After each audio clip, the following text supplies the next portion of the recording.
تا کمتر از 10 سال آینده این تکنولوژی جایگزین گوشی‌های هوشمند می شود. تکنولوژی هیومن.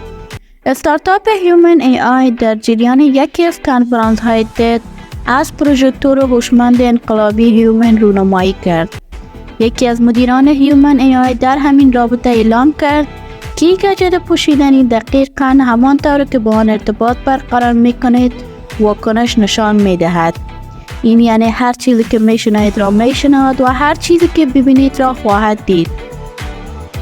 در عین حال حفظ حریم خصوصی اولویتی فناوری نیز خواهد بود.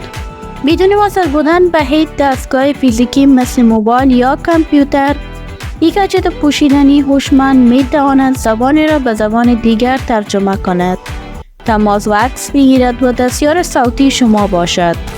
هیومن ای آی میتواند جایگزین سری و دستیار گوگل روی گوشی هوشمند شما نیز باشد. پروژکتور هوشمند هیومن ای آی حتی مراقب سلامتی کاربران نیز خواهد بود.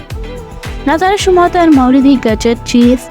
و تشکر از اینکه بیننده ما بودین. چینل ما را سابسکرایب کنین تا ویدیوهای جالب آینده را از دست ندین.